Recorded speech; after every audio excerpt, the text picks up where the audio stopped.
Yeah, it's got. I think the only other person who played on it, apart from myself, was a good friend of mine called Mike, who's a great drummer. So he did a lot of the drums on there. But I pretty much played everything else on there, sort of keyboards and bass and bit of ukulele like before. Yes, I was going to say you use the ukulele, and someone did once say years ago that that's a good thing for people who want to learn the guitar. Okay, get the uke first. I think it's similar tuning.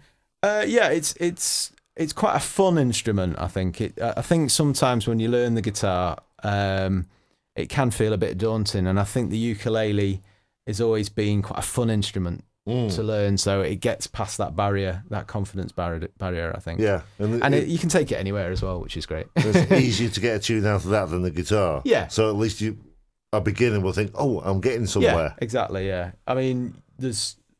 Obviously this is radio, so I can't show the listeners, but there's one chord I always show people, like my students at where I work, where you only have to press down on one fret, and you can, I think it's C, and it's dead easy. I'll show you.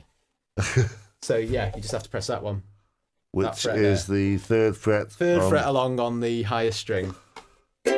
And that's C. That's C. And, straight away they're like, oh, I can play a chord, so, it's good, yeah. And guitar's the same. It's one of those where it's quite easy to get a sound out of it. And then you can, obviously keep, I've been playing since I was about, like I say, 12, 13, 14. And I'm very much still learning. So, but I quite like the fact with the guitar that you can thrash away at a couple of chords and make a noise, or you can sort of learn to play a bit more intricately or whatever. Well, I can imagine that if you are showing a new starter, an absolute beginner, and they get that note and the joy on the face. Yeah, exactly. And a lot of songs, once you've sort of learnt a few chords, let's say G, C, and D, there's so many songs you can do just with those three chords. So it's like you say, it makes it a lot easier. Yeah. So you've been busy over the summer doing producing for yourself and other people. Yeah. Have you got gigs lined up? I have. I've even written Christmas time. I've even written some notes because this is where I tend to go to pieces when people ask me, "What have you been up to and what are you going to be doing?"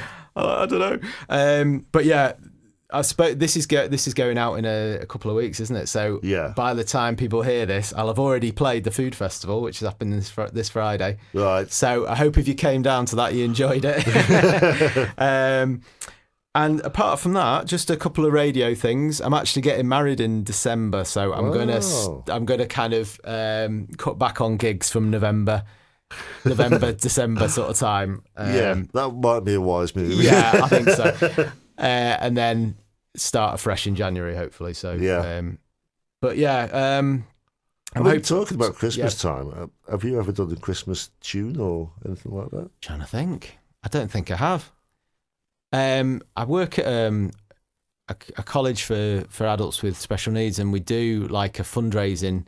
It's like a charity funded college, and we do like a Christmas sing along in various places like the Trafford Centre and City Centre in Chester. Yeah. So I do a lot of Christmas carols around that sort of time. Right. But I don't tend to do them in my gigs so much. Well, you've never written one. No, I should do, shouldn't I? Yeah. Nice little learner. Yeah, my good mate Steve, who's a great songwriter, but he writes a lot of quite comedic songs, a bit like, do you know Half Man Half Biscuit? Yeah. It's similar to that. He's a Scouser, and it's that kind of similar dry humour. But he's got an Easter song, I think, all about hot cross buns in a sort of surf punk style. That's quite fun. Okay. So there's a market there, I reckon. But yeah, shouldn't I? I should write. This is the time to do it as well. We're still in August, aren't we? This is when most Christmas songs are recorded, aren't they? Sort of midsummer. maybe you missed the boat this year. I must have missed the boat, yeah. Yeah, but possibly next year. Yeah. Yeah. I'll give it a try. So, obviously, you say you're getting married in December. Yeah. So, are you looking far beyond that? Are you looking at gigs next year? Or you were talking about writing new stuff for the new album. Well, yeah. I tend to write in a bit of a jigsaw fashion where I'll come up with a riff idea and then I'll have loads of lyric ideas that I'll put on my phone, and gradually I'll put them all together. So that's the sort of stage I'm at the moment. I've got a lot of riffs, I've got a lot of lyric ideas, but they're not gelling as yet. I think I've got one new song that's almost there, which is quite a fun one, called How the Other Half Lives. So that's and it's kind of done in a bit of a Dylan kind of style. But yeah, I've just got lots of ideas that I need to put together, but they won't be seeing the light of day until for a while, I shouldn't think. Well, the tunes that you did, the crazes, yeah, there was certain bits of that made me think of Bowie. Oh, nice. Well, he's one of my. Is that something you were aiming at? Huge compliment. I think when I played it, someone else they said Small Faces as well. It's got that kind of.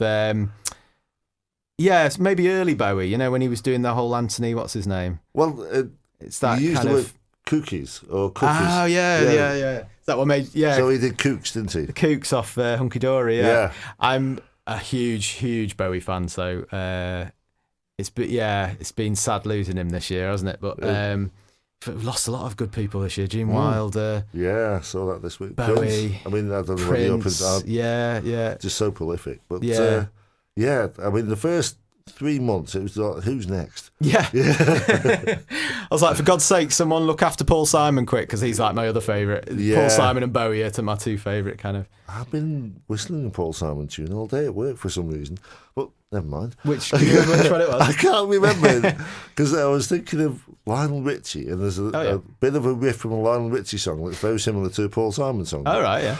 Anyway, I digress. So, the album, the gigs that you are playing, people can buy that there? Yeah. Yeah, and it's also, there's like, I don't know if people know Bandcamp, which is quite a good site for people to put their own stuff on. You can get it on there, I think it's timlee.bandcamp.com. But it's also, if you search for it on iTunes and Spotify and all that sort of thing, it's on there as well. So yeah, if you put in Hermit and the Notwe, all sort of, not one word, but you know, you should be able to find it on there. And you are one of these that does use social media and the internet to its full.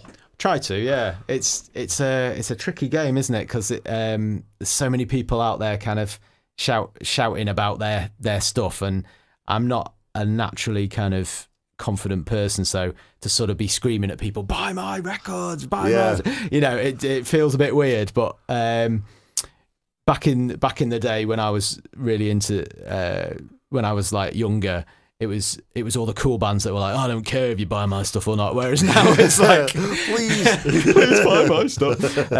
Especially if you're unsigned and stuff. There's very little money in it. But yeah, you have to kind of be slightly au fait with social media, whether you like it or not. Really, I'm quite good at the Facebook side of things. I'm getting used to Twitter, but Twitter's a funny one because you have to be on there all the time, or you get drowned in all the stuff that's being posted every few seconds, you know.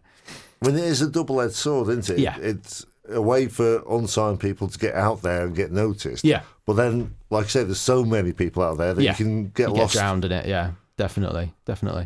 Yeah, it's difficult to get your head above water, really, with it. But you just have to keep plugging away at it, really. I never sort of started writing music to be famous or recognisable in the street or anything like that. I did it to sort of express myself as a shy teenager, as a lot of people do when they're, you know.